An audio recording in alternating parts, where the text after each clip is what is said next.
छतरपुर नगर की सबसे प्राचीन श्री लाल कड़क्का रामलीला का महाराजा विश्वनाथ सिंह जू देव छतरपुर के द्वारा सन 1897 में शुभारंभ किया गया था। इसी वर्ष महाराजा साहब को महाराजा की पदवी भी मिली थी। उसी उपलक्ष्य में महाराजा विश्वनाथ सिंह जू देव ने रामलीला और रासलीला प्रारंभ की थी। इसका दायित्व उन्होंने लाल कड़क्का मंदिर महंत मुंशी नरसिंह नारायण स्वामी को सौंपा था और तब से लेकर अब तक लगभग 124 वर्षों से यह रामलीला अनवरत जारी है। महाराजा विश्वनाथ सिंह जूदेव के बैकुंठवास के बाद राज्य की बागडोर महाराजा भवानी सिंह जूदेव के हाथों में आई और उन्होंने भी इस रामलीला को सतत जारी रखते हुए संचालन करने का दायित्व महंत बालक दास को सौंपा। इसी प्रकार बालक दास के बाद महंत जगन्नाथ दास, महंत हरप्रसाद, महंत अनंत दास के उपरांत जुम्मन मामू और स्वरूप चंद जैन के द्वारा रामलीला संपन्न कराई जाती रही। वर्तमान में रामलीला का दायित्व पंजीकृत संस्था लाल कड़क्का रामलीला समिति के द्वारा किया जा रहा है। वर्तमान में जिस रामलीला का मंचन किया जा रहा है उसमें गणेश जी का किरदार सक्षम पटेरिया, राम जी का किरदार शिवम चतुर्वेदी, अंकित चतुर्वेदी, रंजीत शर्मा, लक्ष्मण का किरदार देवांश चतुर्वेदी, केशव चतुर्वेदी, भरत का किरदार शिवांश पाठक, शत्रुघ्न उदित नारायण, सीता सुमित अवस्थी, ब्रह्मा सुरेंद्र कुमार चतुर्वेदी, अंगद अंकित गुप्ता, विश्वामित्र मुकेश सेन, परशुराम ओम नारायण चतुर्वेदी, ताड़का जागेश्वर जाटव, सुग्रीव अमन रावत, रावण हर्षदीप शर्मा, बाली आशीष बिंदुआ, इंद्रजीत आशुतोष चतुर्वेदी, रावण सुत अर्जुन रैकवार, जनक रमाशंकर चतुर्वेदी और बाणासुर का किरदार नरेंद्र चतुर्वेदी निभा रहे हैं। इसके अलावा पेटू राजा की भूमिका में विनोद मिश्रा, हास्य कलाकार के रूप में देवेंद्र कुशवाहा, विनोद मिश्रा, मकरध्वज पार्थ हरजरिया, सुमंत किशोरी लाल पाल, कुंभकर्ण एवं मारीच एलपी कुशवाहा, दशरथ देवकी नंदन तिवारी, श्रृंगारी देवेंद्र कुशवाहा, गोपाल श्रृंगारी, अहिरावण सीताराम चौबे, मंत्री रमेश दुबे, शूर्पणखा कैकई राजू माली, केवट रमाशंकर चतुर्वेदी, अतिकाय देवांश चतुर्वेदी, भारत माता सीता सखी कुमारी राधिका गुप्ता और हनुमान जी के रूप में सक्षम पटेरिया और ओम नारायण चतुर्वेदी अपनी कला का प्रदर्शन कर रहे हैं। कथा व्यास के रूप में देवनाथ पाठक और राम सिंह बाबाजी हैं। हारमोनियम वादक रमेश अग्रवाल, ढोलक मास्टर रामस्वरूप रैकवार और तबला वादक की भूमिका में अनिल भट्ट हैं। हर वर्ष की भांति इस वर्ष भी महल तिराहे पर चल रही रामलीला में बीती रात शहर के जाने माने आयकर अधिवक्ता संतोष कुमार गुप्ता, उनकी पत्नी सरोज गुप्ता, कुमारी निहारिका गोस्वामी, नीतेंद्र खरे और ऋतुजीत सिंह ने भगवान की आरती उतारी।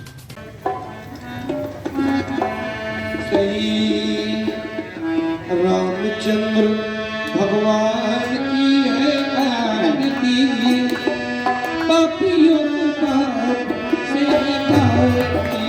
रामचंद्र भगवान की है आरती, पापियों को पाप से निकालती। रामचंद्र भगवान की है आरती, पापियों को पाप से निकालती। रामचंद्र भगवान की है आरती, पापियों को पाप से निकालती। पापियों को पाप से निकालती।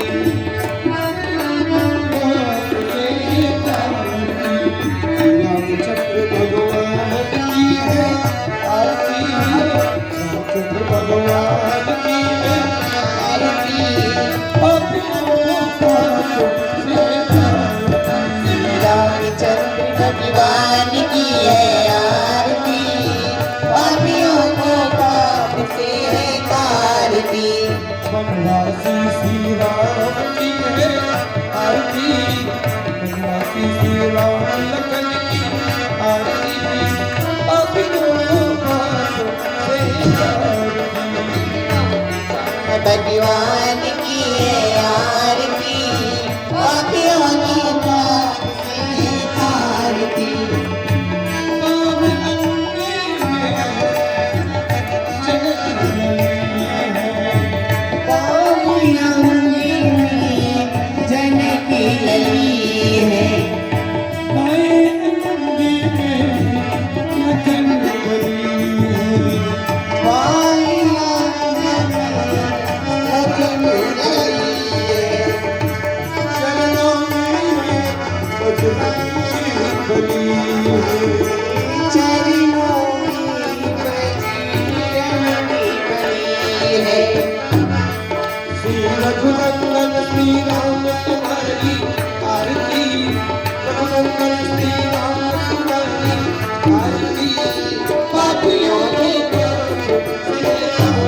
शशि पापियों को पाप से रामचंद्र भगवान तुम्हारी आरती, पापियों के पाप से आरती।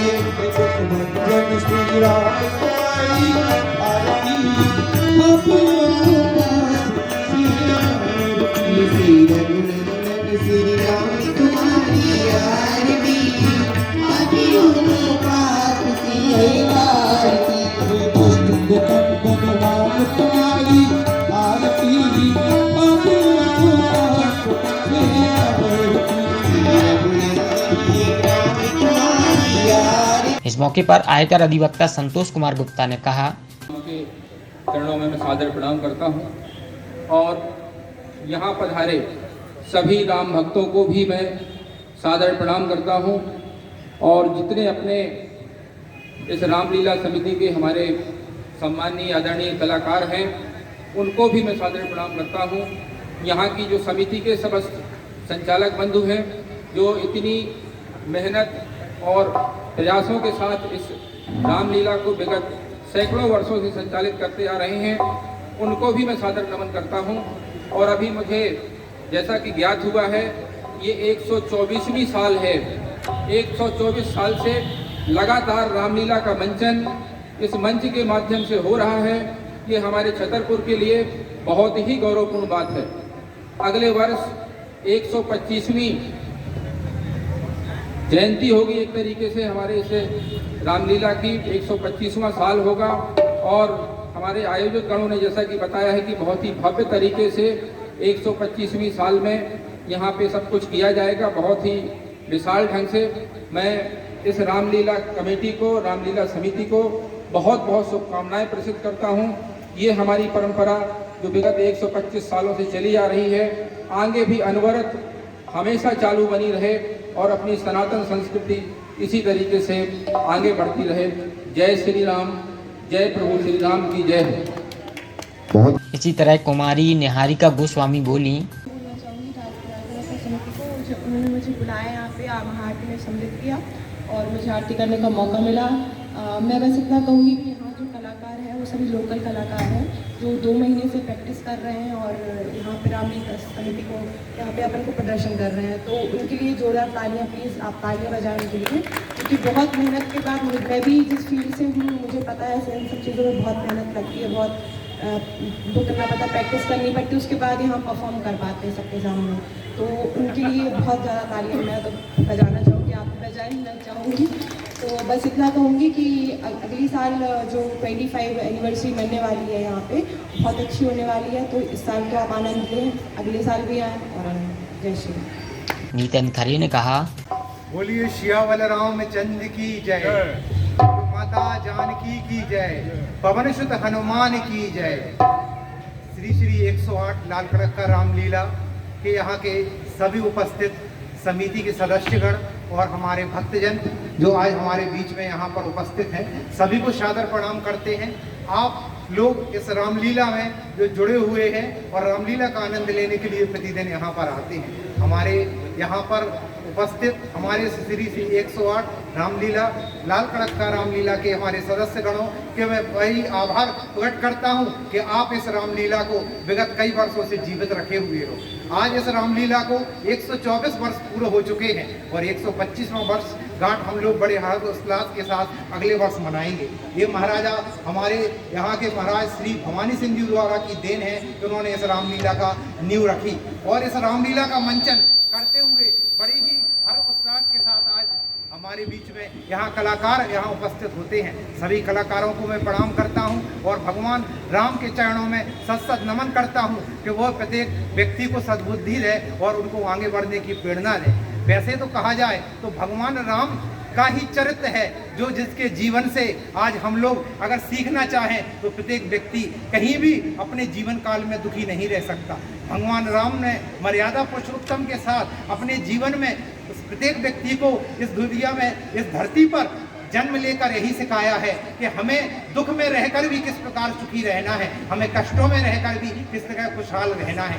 भगवान राम की रामायण से अगर हमें सीख मिलती है तो हमें यही सीख मिलती है कि उसमें हर एक पात्र ने अपना त्याग किया है, चाहे वो श्री भगवान राम हो, चाहे लखनलाल हो, चाहे भरत हो, चाहे शत्रुघ्न हो, चाहे माता कौशल्या हो, चाहे माता जानकी हो, चाहे उर्मिला हो, चाहे सुमित्रा हो, क्योंकि सबने कहीं ना कहीं त्याग किया है और पूरी रामायण में त्याग ही त्याग देखने मिलता है। भगवान राम के साथ जिन्होंने त्याग किया है उनका त्याग तो सभी लोग याद करते हैं, क्योंकि भगवान राम स्वयं मर्यादा पुरुषोत्तम राम रहे हैं। उन्होंने इस धरती पर जन्म लेकर और अपनी लीलाओं कर कर इसी को उन्होंने अपना चरितार्थ किया है कि प्रत्येक व्यक्ति इस रामायण से यही सीख ले कि जब जब वह दुखी हो और कष्टों में रहे तो यह ना सोचे कष्ट है, उसको जीवन की एक उपलब्धि आगे मिलने वाली है और उस उपलब्धि से ही उसका नाम है। भगवान सब स्वयं जानते हुए भी, त्रिलोकीनाथ होते हुए भी उन्होंने इस सब को स्वीकार किया, क्योंकि उन्हें पता था यही सत्य है, यही समर्थ है। इसीलिए मैं कहता हूँ कि भगवान श्री राम के चरणों में सत नमन करता हूँ और रामायण से मैं सीख लेता हूँ और आप सबको भी सीख लेने की प्रेरणा देता हूँ और इस समुद्र को बड़ा कोटि कोटि धन्यवाद देता हूँ कि आप इस रामलीला को जीवित रखें मेरे ऊपर, मेरे वो द्वारा इस आज रामलीला में यहाँ बुलाया गया, ये बड़े सौभाग्य की बात है। मैं आज यहाँ उपस्थित हुआ इस रामलीला के लिए मेरी ओर से 2100 रुपए की सहयोग राशि मैं सहयोग सा धन्यवाद आपकी ओर पेश करता हूँ। बोलो सियावर रामचंद्र की जय। बुधवार को हुई लीला में सर्वप्रथम भगवान श्री राम ने अंगद को बुलाकर दूत के रूप में रावण के दरबार में भेजा। सबकी आज्ञा हो फिर आगे का काम किया जाए। अकारण किसी पर क्रोध करना उचित नहीं है। संधि दूत वहां भेजना चाहिए, क्योंकि अपन धर्म नीति के अनुसार युद्ध लड़ रहे हैं। लेकिन प्रभु हमारी सुग्रीवराज की सेना तो ये कह रही कि डायरेक्ट लड़ाई कर दी जाए, लेकिन आपका कहना है कि शांति दूत भेजना चाहिए। संधि दूत तो अवश्य भेजना चाहिए। जय हो प्रभु। ठीक है, तो सुग्रीवराज जी आप बताइए कि अपनी सेना में ऐसे कौन से वीर हैं जो शांति दूत बनकर के और लंका पहुंच सके और रावण से शांति दूत की जिक्र कर सके। प्रभु, मेरी राय यह है कि आक्रमण करने से पहले हमें एक बार फिर किसी अपने दूत को वहां भेजना चाहिए, जिससे रावण का बल भी मिल जाएगा तथा भेद भी। तो प्रभु, मेरी राय यह है कि हमें एक बार फिर हनुमान को ही दूत बनाकर वहां भेजना चाहिए। महाराज सुग्रीव, मैं आपकी बात से सहमत हूँ, किंतु बार बार हनुमान को भेजने से उचित नहीं रहेगा। मंत्र कहो निज मति अनुसार, दूध पठाइए बाली कुमारा। मंत्र कहो निज मति अनुसार, दूध पठाइए बाली कुमारा। निज मंत्र हमसे कहवाना, अंगद से कही कृपा विधाना। बाली कहे बुद्धि बल तुम विधाना, लंका जाऊं आत्मन कहे। हमारी राय यह है कि वाली तनय अंगद को वहां जाना चाहिए और उन्हें यथाशीघ्र सभा में बुलाया जाए। क्यों नहीं प्रभु, आपने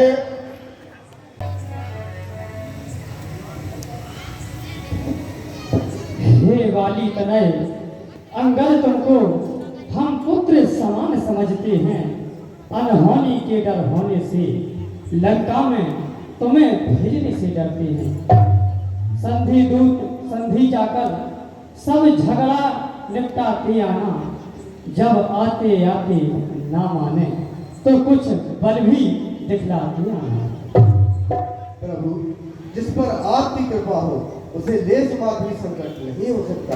जिस जन पर कृपा आपकी हो वह जाकर लड़े रस्सा तक, निर्भय है उसको भय न कहीं, उदयाचल से अस्ताचल तक। निश्चय ही ढाके जमाऊंगा मैं रावण की राजधानी पर। प्रभु का प्रताप ही ऐसा है, पत्थर तैरे हैं पानी पर। जन से होकार, अरे जन से होकार जनार्दन का, इससे बढ़कर सम्मान नहीं। युवराज आपका दूध बने तो उसमें घटती है कुछ शान नहीं। मैं भी श्री हनुमत के समान सेवा करने को उत्सुक हूँ। मैं भी श्री हनुमत के समान सेवा करने को उत्सुक हूँ। हे मेरे सर्वस्व, आज्ञा दो सर्वर, जाने को इच्छुक हूँ, जाने को इच्छुक हूँ। जय हो, बाली तनय अंगद, अब यथाशीघ्र प्रस्थान करो। जय श्री राम।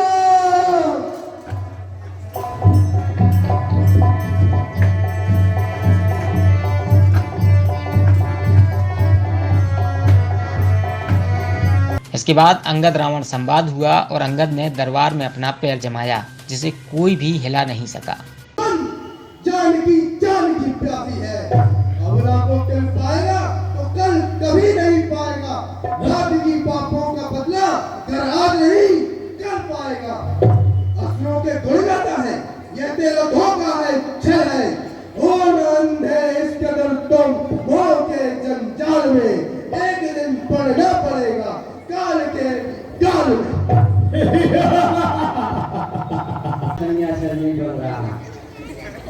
सरकार उठा के पटक दो। जय श्री राम। जमा के रखियो।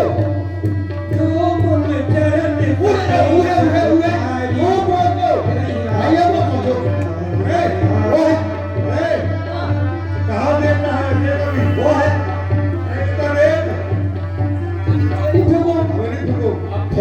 जय श्री राम। जो तुम चले सकई से भिखारी, फिर ही रावण जय बोलो।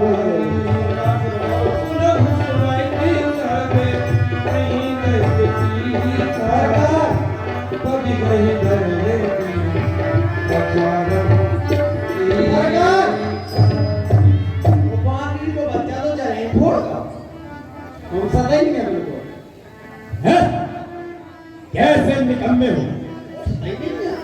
पुत्र मेघनाथ, ये पिताजी जाओ और तुम्हें पता है इस बारह के साथ क्या सलूक करना है। जो आज्ञा पिताजी। पिताजी बात कुछ पल की नहीं, बात एक पल की है। अभी उठा के से फेंक देता हूँ। इंद्रजीत आदि का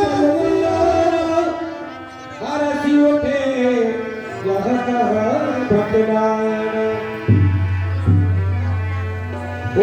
मेघनाथ सब सुबह उठे हर्षाय, झटपट ही करे न कपि चरण तुम्हें बैठे सुनाय।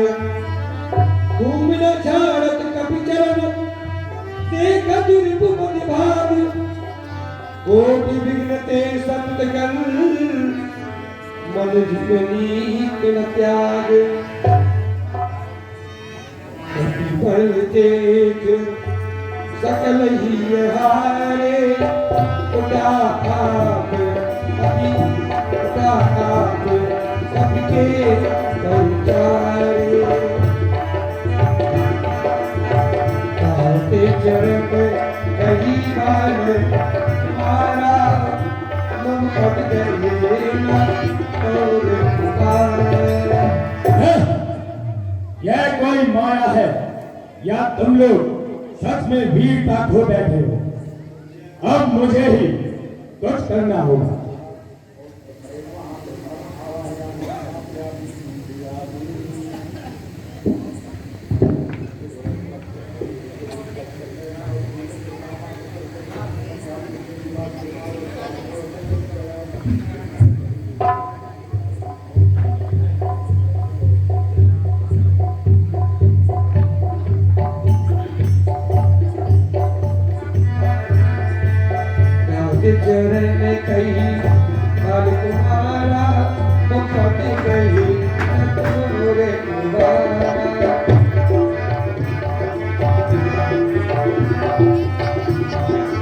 तदुपरांत लक्ष्मण शक्ति की लीला हुई और फिर रावण ने अपने भाई कुंभकर्ण को जगाने का निर्णय लिया।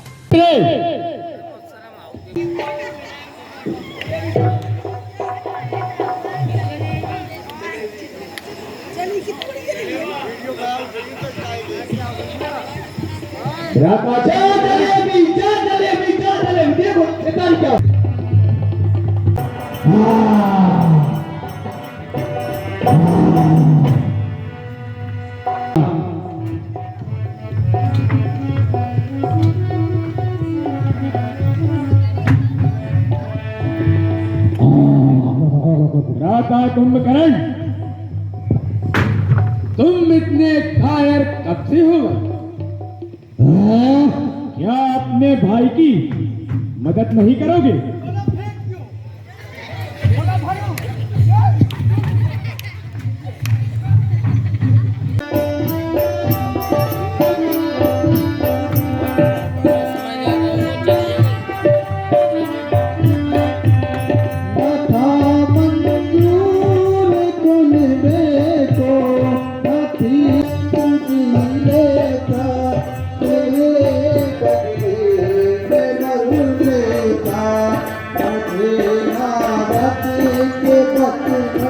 अंत में राम और कुंभकर्ण के बीच भयानक युद्ध हुआ, जिसमें कुंभकर्ण मारा गया। तो तू है लक्ष्मण, ये मेरी चंद्रहास देख रहा है। एक ही चंद्रहास में तू जीत दिखाई नहीं देगा। मैंने यह धनुष उठाया है, इस समरगढ़ में तुझे आज अपना कदम दिखलाऊंगा। अपने व्रत के प्रतिपालन में तुम तो लंका के यदि वीर हो तुम, तो ममता छोड़ो प्राण की। लो वर्षा होती है दशरथ नंदन की ओर।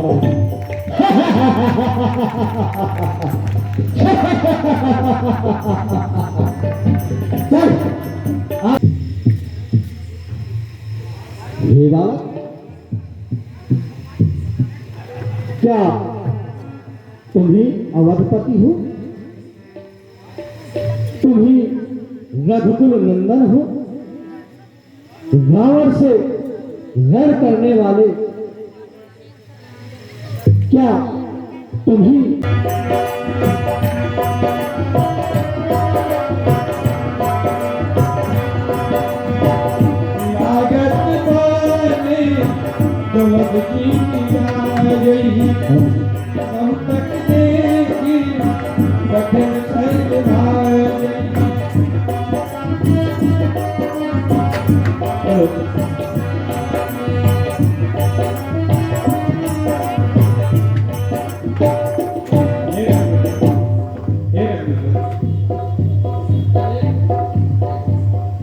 हे रघुनंदन, इनका धड़ समुद्र में फेंक दे, क्योंकि इनका विशाल रूप है। अगर इनका जमीन में गिर गया तो यहाँ कई मनुष्य, कई जीव मारे जाएंगे।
Thank you.